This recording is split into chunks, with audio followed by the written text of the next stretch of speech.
And we are live. Here we are. Hi. Hey, how are Hi. you? Hi, everybody. Welcome to Behind the Biz. I want to introduce you. Now, Gretchen, you don't say your name Gretchen, correct? Right. It's gray chin, like the color gray, and a chin. Yes. So it's Gretchen Evans, who is coming to us from Atlanta, Georgia. And she is a wig maker for theater, film, television, personal clients, teacher, all kinds of fun stuff. So you were very, one of the first people on my list to contact when I started looking at this, because I knew that you were teaching classes and you have this amazing resume, and all of the people that take classes from you and I've worked with you are always very excited when your name comes up, which is, I think, such a testament to how delightful you are. So I didn't know that. That's so humbling. yeah, I had posted somewhere that I was doing an interview with you, and with Lauren Cecil. Oh, yeah. I worked with her at USF.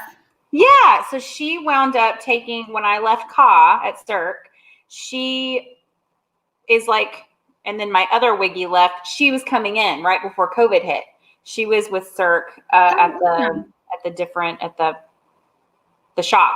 And so she started coming to the show, and I had posted about you, and she was like, oh my gosh. So that seems to be the reaction, which is so nice. Oh, right? That's so good. That makes me feel good. I know. Well, I wanted to chat with you about like how you got into this, because this is your full-time gig, really, which is amazing. And was it always something that you knew you wanted to do? I mean, does anybody set out and be like, I'm going to be a wig maker? Or I don't know if anybody does. I certainly didn't. Wigs kind of found me. I kind of started, like, I was always pretty artsy, like as a kid, I was always drawing. Like whenever we went out to a restaurant, I was like that kid drawing on the back of the menu. The crayons. I would just draw whatever. And as I got into high school, I really got into art. Like I was spending all my time in the art room. Whenever I had a free period, that's where I would be. And that's where I started to get into theater. We would, have the school production. And it wasn't anything fancy. Like I went to a very tiny school, and it was more about football than the arts. But it was still fun. And but at that point I was acting. Same. And yeah, so that's what I started out doing. And I originally, when I went to Westchester University, I started out acting, and then I got into costumes. And that's kind of where I started.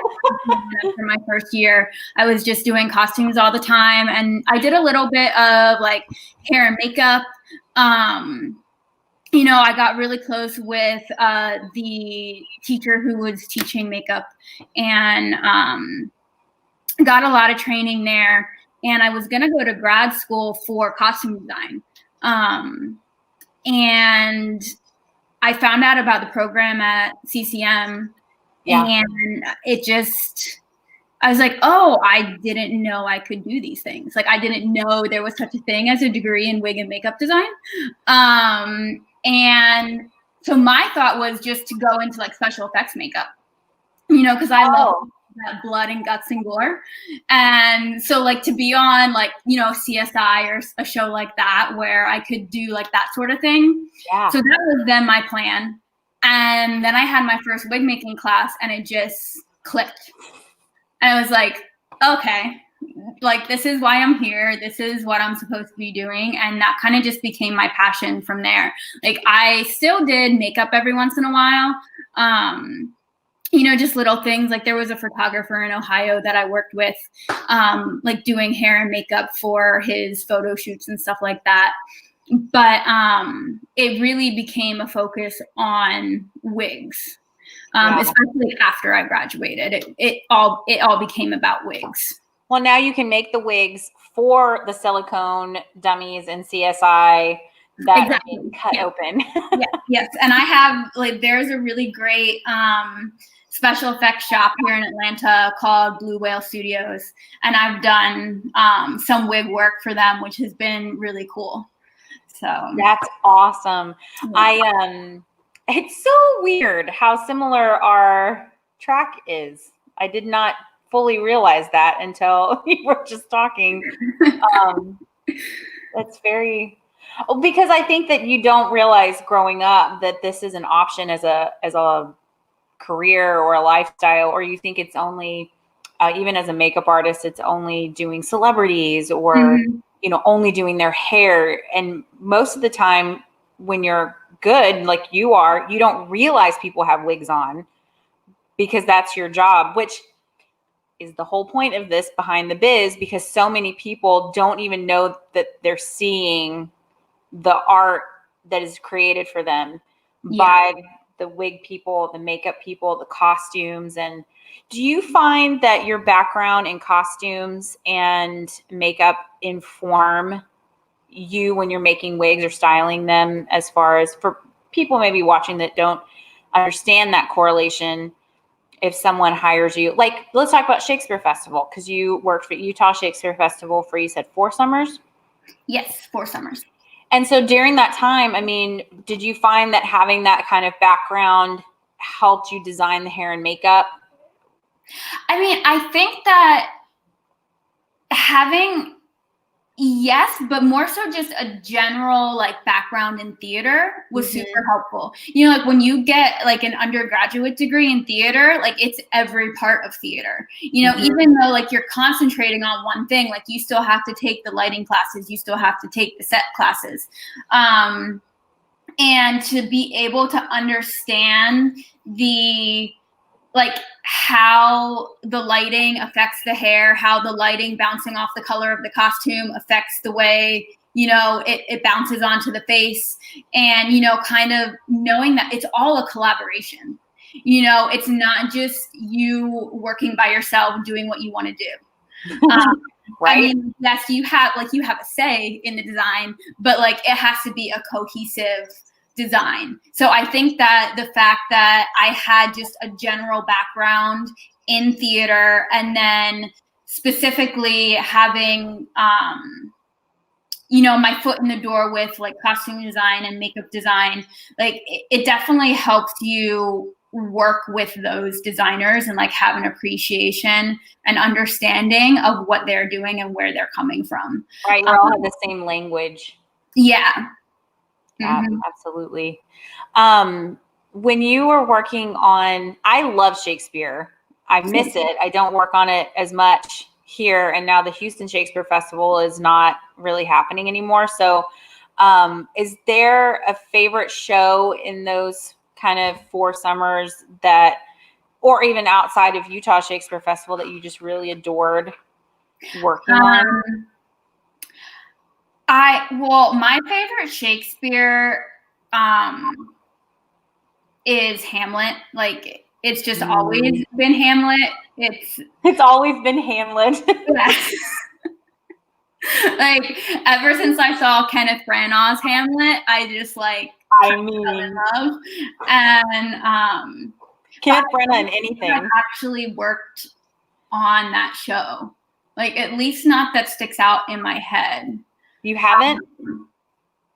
One show that I did work on, that I did more than one production of, one as a student and one professionally, is oh my gosh, and the name of it is completely blanking. The one with the twins. The one with the twins? My brain is shot. Yeah, where not the Tempest. Man, we're both about to get in trouble. I know, seriously. Not the Tempest. Not but I do love the Tempest. Oh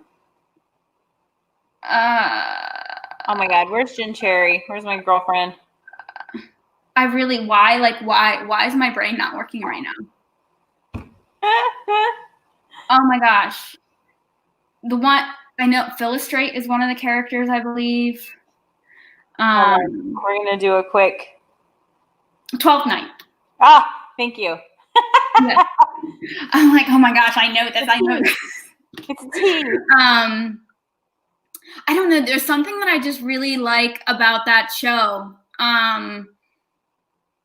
You know, and like the Malvolio was the character I was thinking of, not Phyllis Drake. But just the, you know, the gender bending of it. It's just fun. Did you see, speaking of gender bending, did you see The Tempest that they did with Helen Mirren? I haven't. Mm-mm. That Julie Taymor directed? And so no, I've seen like behind the scenes, like making of things on it, but I haven't seen the actual. No, it's stunning. There's like everything Julie Taymor does is stunning. I mean, this is a little bit off topic, but do you have like a short list of people that you would be like, I'm taking a leave of absence from whatever to go work with this director, or this certain designer? Do you have like a short list of people that you would definitely be like, yep, I'm on board, whatever that means, I'm there? Yeah, like, oh, you have to move to like Siberia for a couple months? Sure, yeah. Why not? Yeah. Oh, I have hope. It's fine. Yeah. Who would be on your fun like dream list of directors or designers? Well, I mean, because you mentioned her, Julie Taymor. You know, she just does some really awesome work. Like, she's so creative. And Kenneth Branagh, because I love basically anything he's ever done. And my favorite director is probably Christopher Nolan. Oh, yeah. Like, it's just, it's the way he just like bends what you think is happening, and then it's just not happening at all. His aesthetic is so strong though too. He's so clear in all of his films, and they're so different, but he's so clear in the aesthetic and the environment that he wants you to understand for that, which I think as a visual artist is super. I appreciate that. Yes, I agree. But yeah, so I think that those would probably be my top 3. Yeah, those are good ones. I need to, I have to figure out how to get in touch with Tarsem Singh. He did The Cell and The Fall and Mirror Mirror. And then he just did Lady Gaga's music video. Like, he disappears for like years at a time and then comes back and just like blows your mind. And I need to meet him. I need to talk to him about his brain. Like, and then that's also stunning, visually stunning work. Yeah, so crazy. Now, having worked, you went, to Cincinnati and went to college, and then you went to New York City, which is kind of the aspiration for most people in theater is I'm going to New York, I'm going to live there, and I'm going to work there. And sometimes it happens and sometimes it doesn't, but you did it. Yeah, I did it. And I did it for close to 8 years. Wow, that's awesome. And it was awesome and scary. The thing about New York that is so scary, it's not the fact that it's huge, because in the end, it's really not. Like, yes, there are a lot of people there, but like once you're actually there and like you're in the world, and especially like the theater world, you realize that a lot of people know a lot of people. So it's not as big as you think it is. Yeah. The scary part is that most of the time, unless you're incredibly lucky, when you're going there without anything. Like, you're going there without a job. Like, you may know somebody, but most of the time, like, that connection isn't anything, solid. Like, it doesn't guarantee you anything. Yeah. So you're just going there and hoping that you find work in what you want to do, and kind of get your foot in the door. So I was incredibly lucky. I randomly, when I first moved there, like, I had gone. So I moved there in like July of 2009. But that January, I took a trip to New York and I met with Charles Lapointe and Tom Watson. Like I went to their studio. You know, there were some CCM grads who were working there. Okay. So I had that connection.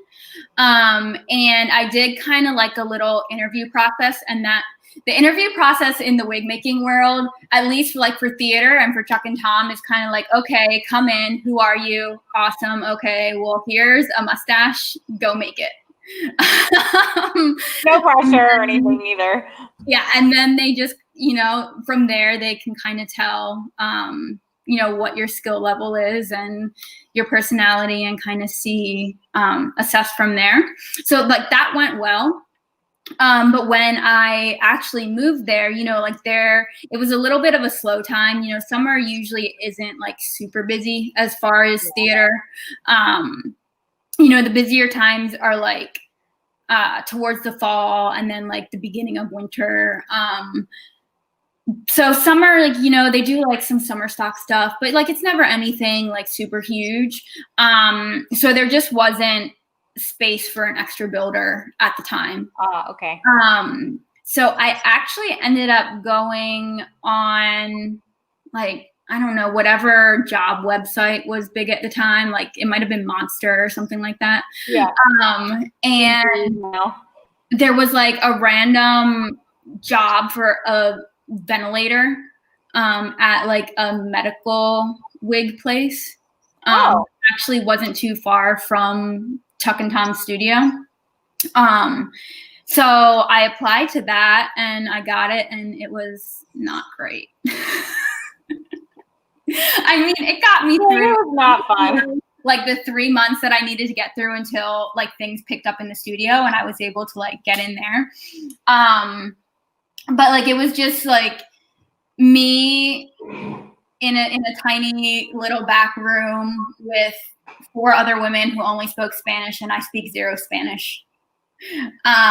Just like ventilating all day with terrible lighting. You're like, I lost like 4 years of vision off of that job. Yeah. But I mean, it was kind of cool because I just got the, like, that's where I learned how to bleach knots. And, you know, it just gave me a different perspective outside of theater, because up until that point, like that was the only thing that I did was theater. So it gave me a perspective into, you know, women who wear wigs because that's the only option that they have besides being bald, you know. A lot of it were women who had alopecia, or they were women who during their pregnancy had been losing hair, which, I mean, at that time, you know, I was in my early 20s and I wasn't really thinking about kids or the fact that you can lose hair when you're pregnant. So yeah, it just gave me a completely different perspective. And there were a few men who came there, but it was mostly women. And I did a lot of ventilating. That was probably the time when I ventilated the most with synthetic hair. Surprisingly, it just, a lot of the women, like, they really liked having synthetic hair because it was more affordable and they didn't have to like style it. You know, they would bring it back to the studio and, you know, have it styled like every 2 or 3 weeks. And then just, that's great. Yeah. So, I got a lot of experience with working with synthetic fibers. Now, do you think that, you know, the hairlines are always the topic, right? In wig making, ooh, that hairline's really beautiful, or oh, it's too hard, or, you know, I can see that from outer space, or, you know, all of those things. Did you find that coming from only working in theater and then having to all of a sudden make wigs for people that are wearing this in real life, in real time, talking close to people, that it affected how you tied, and that things had to become softer and tinier and more delicate? I think a little bit. I mean, I always, like, even when I was building for theater, like, I'm super detail oriented. So, like, I was always kind of doing it a little bit more detailed anyways, just because that was, like, the style that came easiest to me. Okay. But yes, there is definitely a difference, you know, like with theatrical wigs, like if you're putting in as much hair as you would for like a film or an everyday wig, like on stage, it just reads too dense, you know, like it doesn't have like the same realism when you're looking at something far away versus looking at something up close. So yeah, there was a little bit of a change in like my density and my fading, but it wasn't necessarily, you know, I was never making like super huge knots or anything like that. Like I love tiny things. I've always liked really tiny things. So yeah, I have a tendency to just make tiny knots to tiny knots. Yeah. Did you ever see like the Japanese? They have like the tiny food that they like sculpt and stuff. I have a friend that's obsessed with them, and she like collects them and has little scenes and stuff. And it's so cool. Even watching an art show yesterday at home, and there was a woman that paints full landscapes and scenes on pennies. What? My brain doesn't work like that. No, that's like super tiny. Like you need a microscope to make those tiny. Yeah, she had like her little setup, and then it was a penny, and she would paint full mountainscapes and cherry blossom trees. And wow, that's cool. Yeah, maybe she should get into. That's like the artists. And I don't know, like, I can't think of any off the top of my head, but there are a couple that I follow on Instagram who, like, do the little art in, like, the tip of a pencil, like, on the lead in the tip of the pencil, or graphite, I guess. Like, yeah, they, like, sculpt things on the tip of the pencil. It's insane. I think it's a whole separate part of somebody's brain. Like, I don't understand. I don't have the patience, so I'm always very admiring of people that have the patience to do such tiny, like a graphite point. What? Like, yeah. I love it. That's insane. Are there any artists that you find throughout your life that have been kind of a staple of inspiration, or on a gloomy day, you're like, I just need to go look at this on Pinterest and look at this artist? Or I don't know if I don't know. I mean, yes, there are artists that I like. I don't know if I necessarily draw inspiration from them necessarily, like on a daily basis, because I don't really know if they, like, you know, not a lot really translates over into like actual wig making. Like when I used to do more styling, maybe, but I don't style anymore. But like I've always loved MC Escher. He's just like one of my favorites, and I do feel like there's kind of a correlation between MC Escher and Christopher Nolan. I think there's absolutely a correlation when you're in that taste. Yeah, definitely. And I really like, there is an artist that I found when I was up in New York. They were always at like the you know, the Christmas like fair in Union Square, and it's called Kudula, and they make like just these like cute little critters, they call them, and they're just like these like the cutest little critters. Like I have a whole collection. Like they started just selling them originally as like these little like canvas paintings of these critters like inside like specimen jars. You know, like so like I have those that I have hanging in the kids' bathroom, and they're just adorable. And then I have some bigger ones that they've done. I haven't bought any since I moved down here, but it's just they're so cute. Like I can't look at them and not be happy. Happy, yeah.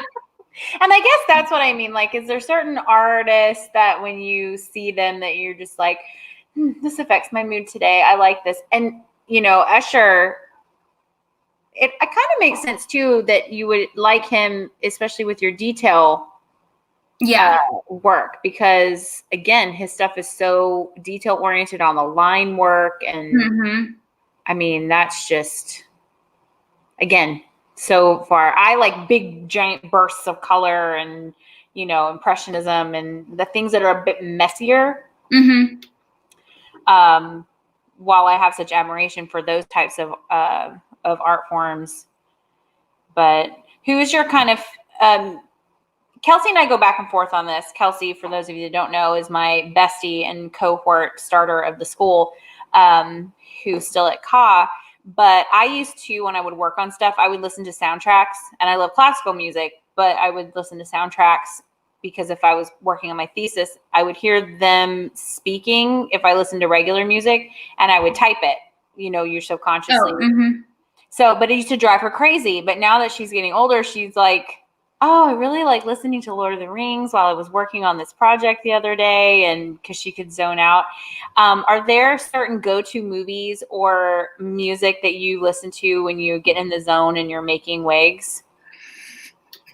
Like you just put on, you've seen them a million times, so you don't even have to watch them. You just listen to them. Yeah. And like whenever I have to get like a project done and I'm like, I know that like I need to sit down and focus. And I mean, it's slightly embarrassing. My husband makes fun of me for it all the time. Is I am obsessed with the show Bones.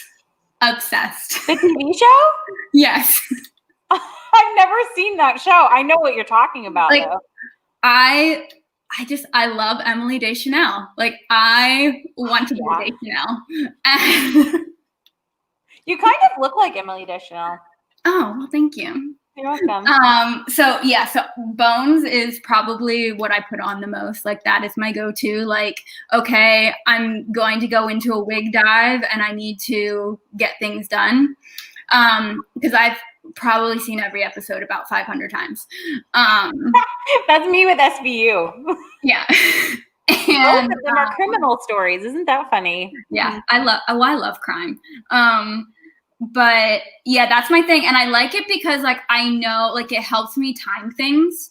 Like so I know that each episode is like about 50 minutes. So like I can like say, okay, I need to get this done by the end of this episode. And because I've seen the episode so many times, like I kind of know like where I am in the episode, like time wise. I love it. Yeah. I mean, it's okay. Good. People can make fun of me for it. I make fun of myself. But one of my good friends who is also a wig maker, Leah Lucas, she loves Bones too. So see, everybody has like that thing that they put, like I'll put SVU on, or I like Edward Scissorhands because the music's pretty, so I'll put that on the TV, or I'll just turn music on. She likes putting Lord of the Rings on because she doesn't like watching it, but she likes listening to them talk and stuff. So that's why this would be like a staple question, I think, because everybody has like that one thing, like that when they have to sit down and get something done. Like, well, normally I listen to music every once in a while, but I have a tendency with music to like start thinking too much about what I'm doing. Like it doesn't kind of distract me in the same way that like talking does, because like when I'm working on a wig, I don't want to think about it too hard, because then I just don't move as quickly. Like I start overthinking everything. Yeah. And so I'm usually listening to a podcast. Just because that way then like I'm focusing more on what they're saying rather than on the exact tiny details of like a hair here. Well, not this one. This part goes this way. Yeah. That's amazing. I love that. Outside of the Shakespeare stuff, are there any other like fun projects that you have really, really enjoyed working on? Like I saw you had posted with Patricia. Clarkson. Yeah, Clarkson. Thank you. Wasn't she in that Sharp Objects TV show as well? She might have been. I don't know. I didn't watch it. I think she was, and she was terrifyingly amazing. She was like, I mean, she's pretty much amazing at anything that I've seen her in. But yeah, I saw you post that, and so I thought, oh, I wonder what other projects that you've done either on stage or otherwise that you're like, that was super fun. I liked doing that one. That was great. I mean, I've liked a lot of projects. Because you were really involved in Motown. Yeah, I feel like, I mean, Motown was part of my life for so long, just because it was such a beast of a show, that, you know, like every night there were like 150 wigs on stage. So like once you like put in swings and stuff like that, you know, like the show had like 300 wigs that were built for it. I mean, I don't know the exact number now, because I kind of like, you know, like once it didn't have to be in my brain anymore, it like immediately went out. But you know, the reason that show will always be like, it's part of me is, one, because I worked on it for so long. You know, like we did Broadway and we did the first national tour and we did London, and then we did the like second tour when it went out. So it was just like a lot of different productions, and that was the one show with Chuck. Like most of the time I was in the studio, you know, it was my job. Like when he and his associate were like off teching a show, I would be the one like holding down the fort, making sure Gotcha. like, continuity was good. You know, there was always someone there to help out and get things done, you know, while they weren't able to be there. But that show was the one show where I was consistently like going out with it. So, you know, it's always fun like sitting in a theater with Chuck. He's just hilarious. And, you know, just kind of getting to like get out of the studio and, you know, go like, we went to Chicago, we went to London, we went to like upstate New York, you know, we went to like all these places with the show. So it was just a lot of fun. And it's also where I met my husband. Yeah. So my husband was in the cast of the first national tour. Oh, that's nice. I didn't realize that that's where y'all met. So that is where we met. And I was pregnant with my son when I went over to London for Motown London. So yeah, my son was like a little Motown baby. Like he was coming through the cast and everything. And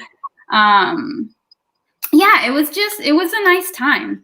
And you know, so I just have a lot of good memories with it. And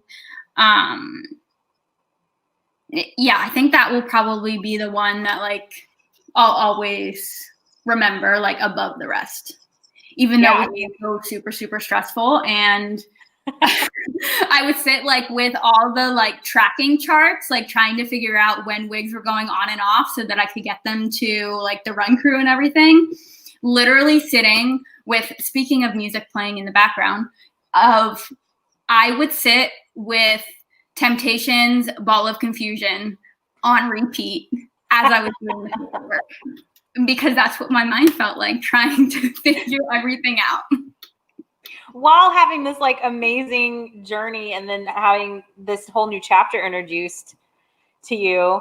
I mean, did you find that once you had a family started, that changed the game for you as far as your work? And I think having a family in entertainment is always really interesting because the hours are usually not conventional. And fortunately for us, the company is not conventional either, which I always think is such an amazing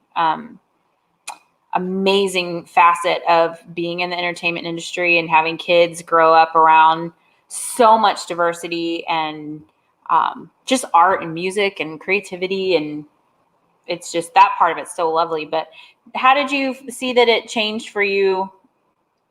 Well, when I was up in New York, so we had our son when we were still up in New York. We didn't move until after his first birthday. So I think that like the biggest change was that I just wasn't working in the studio as much. Like, I mean, I would still put in my full day, but I would, you know, a lot of times before LJ came along, I was in there so long. Like I'd be in there for like 12, 15 hours a day. You know, like workaholic. And then like it got to the point where, okay, 6 o'clock is here. Like, it's time to go home, you know? So it definitely, you know, I wasn't working those like 12-hour days. I was like in at 9 and I was out at 6. And I mean, if something happened or something came up and I had to work late, I would, but it wasn't as much of a regular thing, you know, like I really had to set aside time like for family time. I mean, not like creative boundaries or anything, but like, you know, you have to make that time in your schedule, I think, when you're in the arts, because it's, you know, it's not a conventional, like it's not 9 to 5, you know? Yeah. So I think that was the biggest thing. But then, you know, after a year, I was down here and I was back to freelance. And I mean, that was just a change in and of itself, because for almost the full 8 years that I was in New York, like I was working at the studio, you know, so it was working like a set schedule. I had a set paycheck, you know, and then all of a sudden it's like, okay, awesome. No, like, when's that next paycheck coming in? You're like, now I have to hustle again. Yeah. So, but I mean, I wouldn't necessarily say that I'm working, that I'm not working harder anymore. Like I'm still working just as hard. It's just that I'm also working, I guess, a bit more efficiently. Yeah, that's a good way to really like have to make use of all of the time that I have. Especially right now with like the pandemic. Well, he's in pre-K now. So I now get like six hours where like the kids are not in the house. And like, I know, okay, I have the 6 hours, let's do this. And I can get to work. Whereas like, you know, from March until September when pre-K started, like I was barely working. Like I was working, you know, maybe like 2 hours here, 2 hours there. But yeah, it was not ideal at all. Yeah. I mean, I totally get that. I have, you know, he's 21 months, mine. And so basically everything gets relegated to nap time. Mm-hmm. So it's like you have like a 2, maybe 3 hour window. You never know on the certain day. And then my family's awesome. So I can come down here and work, you know, for a full day if I need to here and there. But yeah, the COVID has changed a lot of it. Yeah. You know, it's just so crazy. Yeah, the entertainment world as a whole is forever changed right now. I know. Do you have any upcoming projects that are kind of looking other than, because we'll talk about your classes in a second, but do you have any like freelance? Is that starting to pick back up at all? You know, things are starting to film down here again. A couple things started this month. A handful of things are supposed to start next month. I've gotten calls about things. We'll see if like they pull through. You know, sometimes they're just like, oh, can I get a quote for this? And then it's like, oh, never mind, we don't need it anymore. Just disappears. Yeah, but you know, I think that it'll definitely pick back up soon, and it's just, you know, right now I think it's gonna be a little slow at first, because a lot of the things that are starting back up are things that had to go on hiatus. You know, like they were already filming, so they have a lot of what they need already. but then, more and more is going to pick up. And I have a feeling that, especially with the safety measures that they have in place, that I'm not sure that they'll shut down again. Unless it gets really, really, really bad.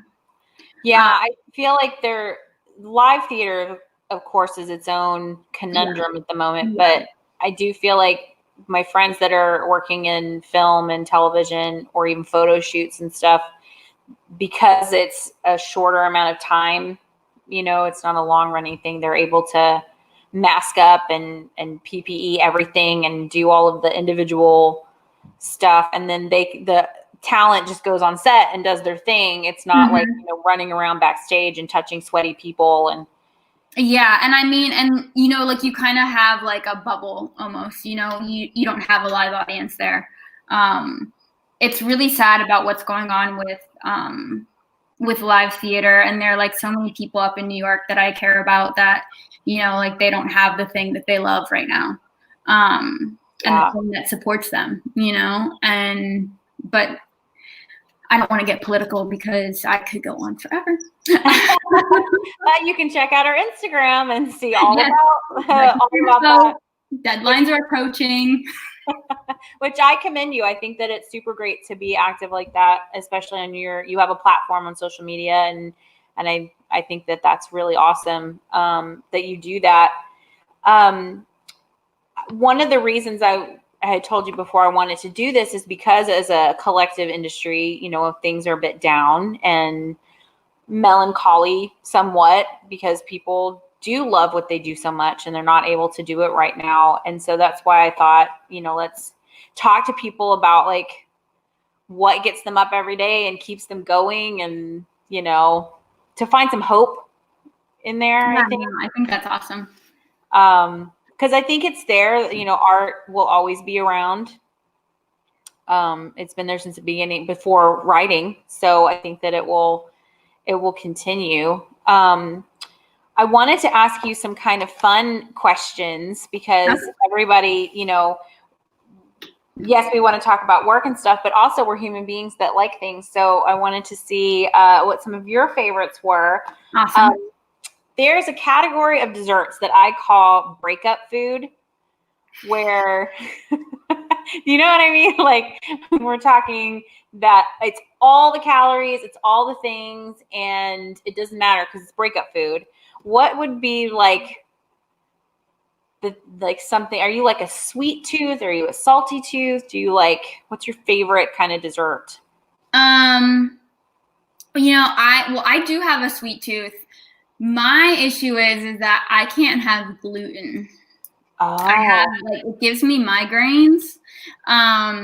So I because of that, I kind of became like a huge potato chip person.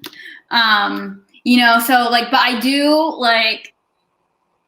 honestly, if I had a breakup right now, which dear God, please no, it would probably be salt and vinegar potato chips, the kettle cooked kind. Oh yeah, kettle. And Sour Patch Kids. I think we might be the same person. I'm not totally sure. The Sour Patch Kids go with me no matter what. Even if I'm on a diet or whatever, but if I'm we're doing a road trip, they're going. Yeah. And they're vegan. I was vegetarian for a while, and those are vegan snacks. Oh, interesting. I didn't know that. But yeah, that's probably Sour Patch Kids. If I have to pull an all-nighter, and by all-nighter right now, that probably means working till 1 o'clock because, getting old. That's something that I have to have. I have to have the Sour Patch Kids or else I won't make it. But do you like the blue ones? My favorite are actually the yellow ones. Really? Yeah. I like the orange. The blue ones, I have a love-hate relationship with them. Some days I'm yeah, I will eat you. And then other days I'm I will save you. I will save you for my friend.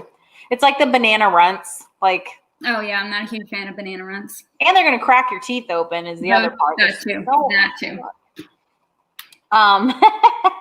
If you could, like, say money was no object and you could live anywhere in the world with your family, what is a place that you would love to live and think you would thrive there? Oh my gosh. I don't know. So go visit for like 6 months and get a break from life. I mean, like my mom's side of the family is from Germany, so I was over there twice as a kid. That's why my name is pronounced Gretchen and not Gretchen. It's a German pronunciation. But so I would probably, I don't know if I would necessarily like move there forever, but like I definitely like that's one place that I want to go back to. And I just always like the idea of like the Netherlands. Like there's something that seems like so just peaceful and quiet. You're drawn to that. Yeah. So yeah, and also I just like, you know, the style of everything. There's just something so calming about it, you know, like neutral colors and cute little things. And they also have a lot of detailed artwork, which is very interesting. We're learning all kinds of detailed things about you. If you were not doing wigs, what do you think that you would be doing? Being a true crime detective? You know, I don't know if I would actually be doing true crime. I'm not very like science minded.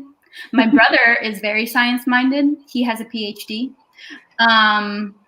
and does like chemical biology.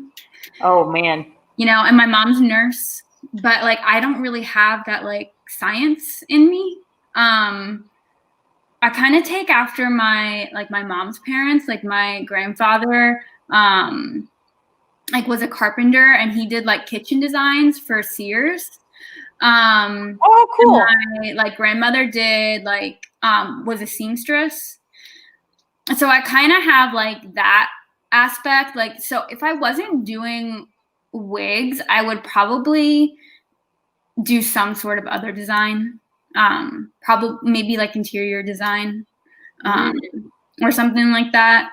Like when I was in undergrad, like I really liked the drafting class that I had to take. Oh, interesting. Yeah. So but again, that's just like detail stuff, you know, like drawing tiny lines on tiny graph paper with tiny instruments.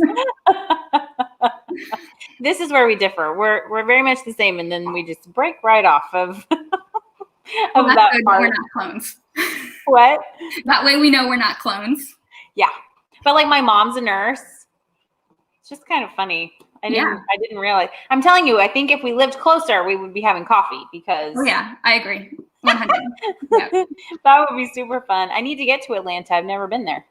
Have I been to Houston? No. Well, I might have been while Lenore's was on tour. I know I went somewhere in Texas, but I don't remember if it was Austin or Houston. I can't remember. Houston's great. Growing up here, you know, it's outside the loop, but there's a huge amount of culture here, especially what's called inside the loop and museum district and where Westheimer area is and Herman Park and the zoo and big giant oaks and stuff. But the museums are really, really quite lovely. I can't wait for Aiden, my little one, to be older and just be like, and now we're going to go to the museum and stare at art because that's what mommy does. I like it a lot. So yeah, take them to the zoo. But, you know, is there any time period that you identify with more or really love a lot, especially when you're designing, you get excited about? I really like the 20s. You know, like sort of my body type is kind of like, you know, that like boyish boyish, slim, like straight cut. So those dresses would look amazing on you. Yeah, so like I feel like I could be a flapper, and like I've always liked short hair. Like I definitely feel like, you know, I would be at one of those speakeasies, like You're like, what prohibition? yeah. So yeah, I've just always been drawn to the 20s, and actually the going back to 12th Night, the production that I did at Westchester of that show, what we had it set in the 20s. So yeah, it was just like, it was a lot of fun, you know, because like there again, it's kind of like a little bit of like gender bending where like the women were you know, kind of like waifish and boyish and I guess gamine, Viola. but then Isn't that her name? Viola. same, what was that? Viola, isn't that her name? Yes, Viola. But then at the same time, there was like such like feminine details in things and fringe and glitter, you know, so like it was still like feminine. Well, I think that whole art movement during that time, the Art Nouveau and you know, and coming out of the aesthetic movement and the 1890s and early part with Oscar Wilde, and then they really, you know, all of the beautiful lines and curves and stuff of like their combs and yeah, all of that detail work with the beading and stuff in the 20s is so ridiculously gorgeous, but on a kind of a non-traditional feminine silhouette. Yeah. And like I also just like kind of like with the Art Nouveau, like the juxtaposition of like, you know, like you would have these flowers, but then there'd be like a bold geometric pattern. Yeah. And just that like juxtaposition of kind of like the masculinity and the femininity of it. I don't know. I just like, that's just the time period that I've always kind of been drawn to. Yeah, that's a really, I really do enjoy the 20s. The other thing that's super cool about that time period, I think, is with the juxtaposition you were just talking about, is they'll do stuff like on the hair accessories or on the jewelry, and that it's like this beautiful jade or gemstone, but it's on a metal background, but then has tortoise shell.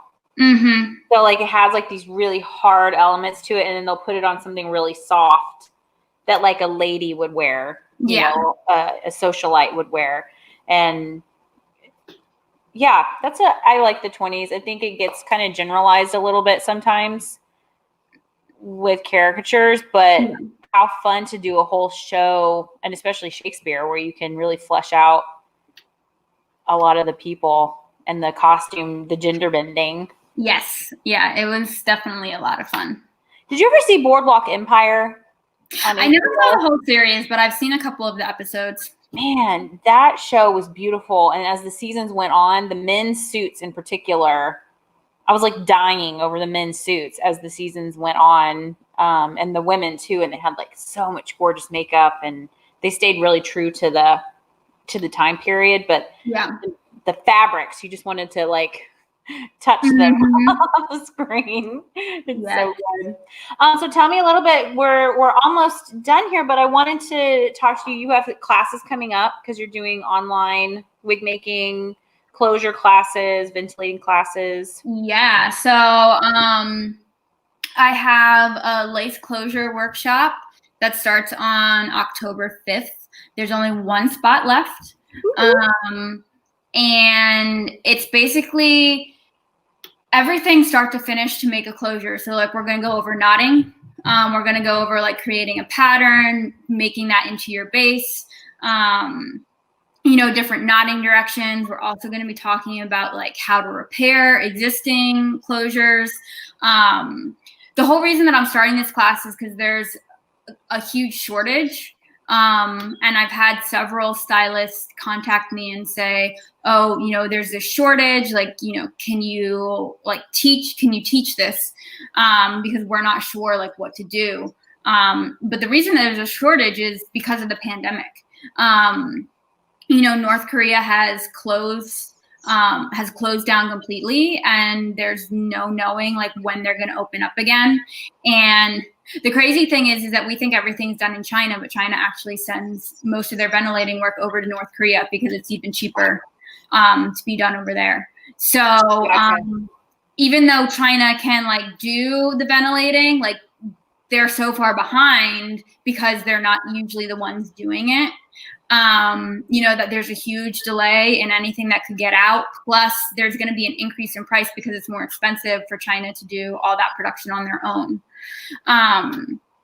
So I just wanted people to know that like there's another opportunity, an opportunity to kind of get away from China, get away from North Korea, and do things in America, and maybe kind of get away a little bit from like a throwaway culture that we have a tendency to have, where we get the things repaired, where, instead of maybe like changing a hairstyle like a couple times a year, maybe we just have like 2 hairstyles that we kind of like flip flop between, or, just kind of investing a little bit more in something that is made in your community, that you can then have repaired. I always think about my boots. Like I always buy nice boots and then just like take them to a cobbler to get them fixed, like rather than going to buy a new pair. Right. So I just think that it would be an interesting shift. And I think that with everything going on with like the pandemic and just kind of the craziness in the country right now, that it would be kind of cool, like if we were able to, really like support our communities and, build up that like an artisanal, like back in the day, like not the bad days, but just where like there were a lot more artists, and like you would go to specific artists to get certain things done.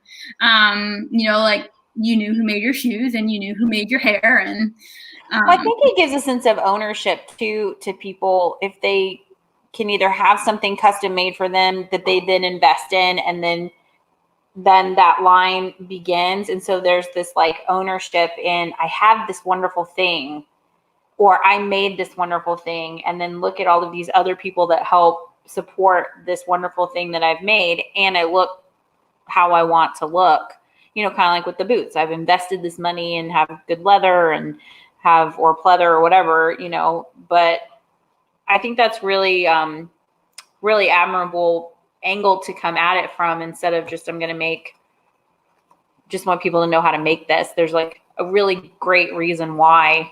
Yeah. But I don't think people know. Yeah. And the thing about it is like, I mean, I'm a wig maker. I could easily just be like, oh yeah, hire me to make your closures. But that's not the angle that I want to come from. I want to empower people to be able to like start their own thing, like within their own community, and just feel like they have the power to like take control of the situation that could affect their life. Like if the choice is either going to be pay more for a closure or don't wear closures anymore. And for people that are just joining us that don't know, can you tell them like what the difference between like a closure and a wig is? Like so the closure is basically just like the like U-shaped parting area. And a lot of times like it can be implemented in different ways. So it either can be like part of a sew-in, or it can be like where you actually are like sewing the wefts to like a wig base and then putting that into the top of it, and which is which is what a lot of wigs are. Just gives a more realistic look than having it the weft going all the way to the part area, and especially like for women who may not have like the hair to do their own hair in the part. It's just another option for them. That's awesome. Yeah, there's so much. I feel like now in the wig world, there's so much that doesn't change. But then I feel like in the last maybe like 15 years or so, with things becoming more manufactured, and you can just buy them online. The verbiage has gotten, there's a lot of it, and so it's a little overwhelming for people when they want to go in, and I just there's so much that's just like verbiage and advertising, and it's a lot to kind of get through. Yeah. Well, they can, let me put your little, you can go here and definitely follow Gretchen on Instagram. She has some awesome content. And then you can always go here to imakewigs.com. And hopefully you can either come down here and visit, or I can come there. And I think I'm going to take one of your classes maybe later in the fall. It's always good to, like figure out a different way to do something, you know, because like, you know, I've been making fronts and things like that, but there might be different tips and tricks that you're like, oh, well, that just made that way easier on myself, you know? So I feel like even if there's more experienced wig makers out there, these kind of classes and stuff are really good refreshers. Or, you know, like this one you said is more for beginners, but they can always message you if they want to kind of up their skills a little bit or refresh on something, but maybe not start from scratch. Yeah. Well, I'm working on like a more advanced one where, you know, for people who already know how to not already have like an idea about like different directions, but, you know, just kind of need a little bit more focus. So I'm working on getting that together. Hopefully end of October, that class will be together. That's awesome. Yeah. Well, thank you so much for coming on today. And I hope that, you know, whoever's out there watching enjoyed it. And if you have any questions or anything, you can always message me and I'll forward them on, or just message her directly on Instagram. And that everybody stays safe and you and your family, you know, get through this, and we'll see more beautiful work from you in the future. I'm excited about it. Thank you, Megan. This has been awesome. Thank you so much for having me. You're welcome. Also, I like your glasses. I know they're new. Thank you. Actually, I've had these for like a year. It's just that I, you know, now you wear them. I'm waiting for I have them, and I'm just waiting for them to say like all the time. So I feel you, but they're super cute. So thank you so much. Rock them. All right. Bye, everybody. Bye, guys. Thanks again. Have a good one.